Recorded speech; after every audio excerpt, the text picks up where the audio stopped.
Salut les stratoniens, salut à tous, j'espère que vous avez bien débuté cette semaine. On est parti aujourd'hui pour de l'analyse technique comme d'habitude. On ira analyser le BTC, l'Ether, le BNB, on ira faire un tour sur les SP500. Pire qui m'a été demandé, Gala qui a explosé ces derniers jours, on a pris genre presque 100% instantanément. On ira voir le ADA qui pump, le Solana qui est en train de faire une magnifique clôture, le fil, le Litecoin, bon bref, 2-3 petites altes comme d'hab. On ira voir les liquidations, 2-3 scénarios que j'ai trouvé sur Twitter qui sont plutôt pas mal. On ira faire un tour aussi parce que j'ai réussi à choper une super NFT, donc je voulais absolument vous la montrer parce que j'en suis content. Donc voilà. Et puis je vous souhaite à tous un excellent visionnage. Profitez bien de cette vidéo parce que je pense qu'elle risque d'être assez intéressante si vraiment on arrive à faire ça entre aujourd'hui et demain. On verra. Bref, je vous expliquerai. Mais voilà, voilà. J'espère que cette vidéo vous plaira. On est tout de suite parti. Crypto, million. Crypto, million. On commence sur mon Twitter, je tenais à vous montrer ma petite NFT, ça sera pas long. Mais en gros, j'ai acheté donc un Invisible Friends sur la blockchain de Ethereum. Super intéressant, je l'ai acheté 2 fois le prix du floor price, mais en fait parce qu'il est 24e sur 5000 niveau des attributs. Et ça, je trouvais ça juste génial. Et merci Crypto Future qui m'a montré, donc ça s'appelle Super Si ça vous intéresse. Mais en gros, vous êtes sur OpenSea, ça vous met en fait en dessous, donc là c'est écrit 24 sur 5000 et du coup c'est un épique. Il y a 1% de la collection qui est autant rare que celui-là. Et du coup en fait si on vient sur la collection, il va nous mettre cette petite rank sur tous les NFT. Donc vous voyez que celui-là c'est un uncommon, tout cela c'est des commons. Bref, c'est super utile pour vraiment voir si on peut pas sniper des jolis NFT. C'est exactement ce que j'ai fait. Il était à 2 fois le floor price alors que tous les autres qui étaient autant rares que lui, ils étaient au moins à 30 Ethers. Donc si j'arrive maintenant à revendre mon NFT à 30 Ethers alors que je l'ai acheté 4.5 Ethereum, ça sera plutôt un joli coup. Voilà, je voulais vous montrer ça. On passe tout de suite sur les scénarios du BTC plus les liquidations. Alors, du côté des liquidations avec Kingfisher, on a 2-3 pics au nord. Hein. Vraiment, on a celui-là et celui-là. Donc, je me dis qu'on peut encore faire une petite dernière jambe haussière pour récupérer tout ça. Et ensuite, ça sera la cave. On voit bien qu'on a des liquidations au sud. Et encore une fois, je vais le redire une millième de fois, les liquidations qu'on a là sont pas énormes. Là, on commence à en avoir déjà un petit peu plus joli, qui monte à 50 millions, voire 40 millions. Donc là, des liquidations vers la zone des 25 000, des shorts, il y en a qui commencent à s'installer, mais sinon le reste, ça reste relativement minime. Continuons. Les scénarios que je voulais vous montrer sur le BTC, c'est aussi CryptoRoad. Donc d'ailleurs, allez le suivre, hein, ça vaut la peine. Je le mettrai son Twitter en description. Ça vaut vraiment la peine d'aller le suivre, c'est vraiment le boss. Mais voilà, je vais vous montrer 2-3 petits scénarios qu'il nous a partagé. Donc déjà ici, on avait le pump qu'on avait eu à l'époque. Et du coup, on avait une jolie 1, 2, 3, 4 et 5. Et du coup, ici, on est dans 1, 2, 3, 4. Il nous manque la dernière vague 5 qui est sous-décomptée en 1, 2, 3, 4, 5. Et du coup, là, on a 1, 2, 3, 4. Et il nous manque la petite dernière pump pour récupérer cette 5, cette potentielle C, et ensuite on s'inverserait, et même chose ici, donc on a cette potentielle power of tree, ici on a accumulation, manipulation, et ensuite extension, et on récupérera toutes les liquidités qu'on a en dessous. C'est exactement ce que je vous ai montré ici sur mon Twitter. J'ai mis des petits billets ici pour que vous puissiez bien comprendre qu'en fait, dans cette zone ici, on a de la liquidité, on a des stop loss qui sont placés sous presque tous les plus bas ici. Donc au bout d'un moment, on les récupérera, ce qui me semble logique. Donc ici, j'ai dessiné le scénario que je pense. Donc déjà, je suis passé en daily, je me suis dit, est-ce qu'on a une zone de fair value gap en daily? Oui, on l'a ici, vous voyez le petit rectangle vert. Pour moi, c'est une zone très importante sur laquelle on peut largement venir taper. Récupérer aussi juste au-dessus de la mèche, on a des liquidités. On a même Alan qui nous a dit qu'il y avait son stop loss qui était là. Donc je pense que ça vaut la peine, pas pour liquider Alan, hein, bien évidemment, mais ça vaut la peine de, je pense qu'il n'est pas le seul à avoir les stop loss là, et ça vaut la peine à mon avis de venir taper. Donc la zone ici des 17 600 à 17 530, pour moi ça va être la zone à potentiellement shorter. Je tenterai d'un short. On a la zone d'OTE plus le daily FVG. Ce qu'il nous faut maintenant après, c'est un cos et un boss, inversion de la structure, et ensuite on va casser donc cette potentielle parabole. C'est pas grand chose, hein, mais la casser et on récupérera les liquidités et les stop loss qu'on a là. Je pense qu'on aura une jolie petite target, ça sera ici. Hein. Pour moi, target, ce sera là. Ça, c'est sûr, on récupérera. Moi, je serais bien de target si j'arrive à short. On targetera ici en bas. Mais voilà un petit peu le plan pour le BTC. J'ai rien d'autre à dire à part que ça suit bien notre scénario. D'ailleurs, le long qu'on avait hier ici, il a bien été TP. Hein. Vous voyez que ça a pris un petit peu de temps, mais finalement, on l'a bien TP ici. Après, bon, là, on a explosé, mais ça, c'était plutôt sympa. Donc maintenant, on va patienter. On commence déjà à toucher ces zones dures ici sur le BTC. Vous voyez que là, on a rempli la zone de fair value gap qu'on avait là.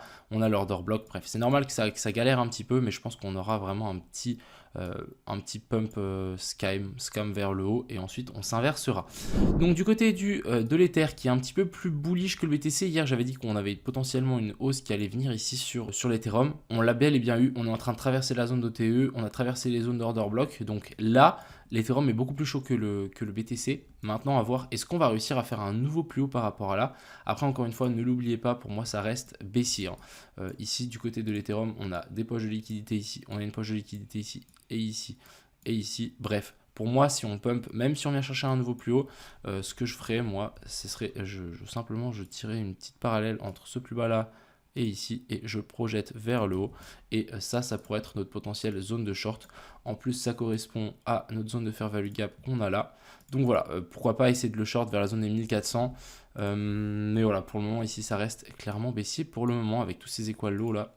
J'y crois pas trop pour le moment. Et puis bien évidemment, le Bitcoin, c'est lui le roi. Donc si le Bitcoin commence à déchirer vers le bas alors que l'Ethereum, on est un petit peu plus haut, c'est bien évidemment qu'il chutera avec.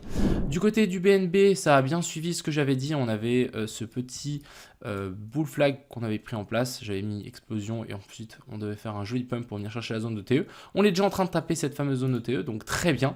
Je pensais pas qu'on allait aller autant vite dans cette zone de TE, mais on y arrive gentiment, et là ça va être une magnifique zone de short aussi. Donc c'est pas le moment de long les gars, c'est pas non plus le moment de short parce qu'on n'a aucune validation, on n'a aucun setup. Attendez des setups avant de vouloir short tout et n'importe quoi, mais pour le moment on va patienter. Je voudrais bien voir un truc comme ceci, hein. Toujours la même chose, COS et BOSS, inversion structure, on regrimpe un peu et ensuite ça chute vers le bas, et ça dans la zone de TE ça serait parfait, mais pour le moment c'est pas du tout le cas, donc pas de short, on va simplement patienter. Ensuite, on a ce SP500 qui continue à pump, magnifique. On commence à arriver dans notre fameuse zone de fair value gap. Donc là, c'est la zone clé à surveiller. Comme j'ai dit, comme tous mes dessins l'indiquent ici, la liquidité est là. Et à mon avis, cette grosse zone-là devrait être repoussée. Normalement, on devrait rechuter et récupérer les liquidités en bas. Si on chute, le BTC devrait aussi chuter. Donc pour le moment, méfiance, mais c'est pas du tout le moment de long, hein.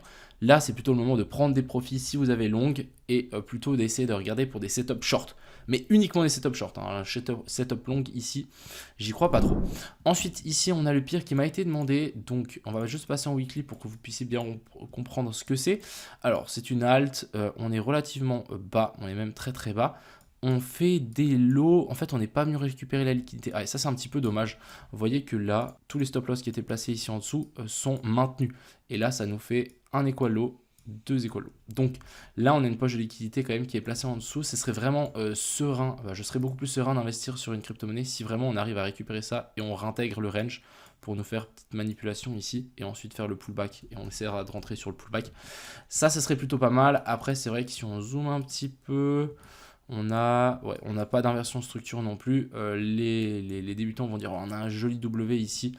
Oui et non, déjà il n'est pas validé, déjà un. Et la liquidité ici en dessous est beaucoup plus forte que la liquidité d'au-dessus, hein. Vous voyez que là la liquidité on vient de la récupérer de cet equal high. Je pense que là on peut largement venir chercher ça et ensuite on avise.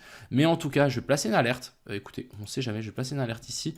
Ça peut être assez intéressant d'investir une fois qu'on passe sous ces lots ici. Ensuite on a le gars là qui s'envole complètement, donc c'est vraiment un truc de fou. J'ai partagé ces petites analyses hier sur Discord parce qu'il y a quelqu'un qui m'a demandé. En fait, en gros, là, on est venu passer sous ce plus bas, donc c'est le listing de Binance. C'est assez intéressant, on s'est fait lister sur Binance, on passe en dessous, on réintègre. Donc là, manipulation, on fait un COS et un boss. Donc là, pour moi, il y a bien un boss. On en a même un là qui continue à se former. Ne l'oubliez pas, personnellement, je n'investirai pas dans une crypto-monnaie qui pump autant. Ce que je ferai plutôt, c'est d'attendre des pullbacks dans les zones d'OTE, fair value gap ou order block. Donc, ce qu'on peut faire, c'est potentiellement tirer un Fibo. Je ne sais pas du tout si c'est le top, hein, mais il faut attendre que ça commence à corriger. Et on essaie d'aviser cette zone d'OTE. Pour moi, c'est la zone clé à investir. Si on n'est pas dans la zone d'OTE, ça vaut pas la peine d'investir. Donc moi, je vais simplement attendre qu'on ait un potentiel. Pourquoi pas un retest de la ligne, ça serait l'endroit parfait pour investir. Je parle de la zone des 0,02, mais la zone d'order block ici est très très bien aussi, ou la zone des 0,026 est très bien aussi, mais pour le moment, patience, ça sert à rien d'investir sur un truc qui pump autant. Je rappelle que la dernière fois qu'on a fait ça, vous voyez comment ça s'est fini. Donc vraiment, ça ne sert à rien de FOMO, ce genre de truc. On va passer donc sur le BitToken qui, je voulais vous montrer que là, on a bel et bien réintégré je sais pas, je vous avais montré ça en vidéo il y a quelques temps. On a bel et bien réintégré le bas du range, donc ça super, petit pullback. Et là on est potentiellement en train de faire notre premier boss, les gars, ouais. Là on a bel et bien une inversion de structure. Maintenant ce qu'il faut faire c'est une clôture ici, un pullback de nouveau là, et là on pourra avoir une jolie petite entrée pour ensuite repartir. Ça serait plutôt pas mal, mais pour le moment c'est pas le cas, donc patientons pour le moment. On a le Solana, je voulais vous montrer, regardez-moi ça, c'est juste magnifique. On est en train d'exploser du coup ce sommet, c'est juste super, et du coup on va pouvoir simplement montrer qu'on a un joli cos et boss. On a des zones de fair value gap qui n'ont pas été comblées, donc on viendra les combler au bout d'un moment, hein. Je pense qu'en weekly celle-là on viendra la taper au moins une fois, mais si on arrive à close comme ça la fin de la journée, ça sera super. Maintenant, ce qu'il faudra s'attendre, c'est une petite redescente. Et là, ça sera le moment d'investir. Où est-ce qu'il faut investir? Encore une fois, je vais vous le remontrer. Vous tirez cette fameuse zone d'OTE. Une fois qu'on arrive dedans, vous essayez de peaufiner en plus petite time frame, etc. pour avoir l'entrée parfaite. Mais pour le moment, super cool. Le sol a plus ou moins posé son bottom. Et ça, c'est plutôt quelque chose de très bien. Ensuite, on a le fil. Donc, c'est une alt que je traite depuis un certain moment. J'étais rentré parfaitement là. Je vous ai pas mis un tweet ce matin comme quoi j'étais à plus de 1000 par là. Je crois, là je dois être à plus 4000 je pense, donc c'est plutôt un joli trade. Malheureusement on n'a pas pris tous mes ordres, mais c'était plutôt pas mal. Je vous montre ça vite fait sur Twitter pour que vous puissiez voir un petit peu où est-ce que ça en est. Voilà, j'avais placé ça il y a super longtemps, donc une petite redescente, toucher l'order block plus la zone d'OTE.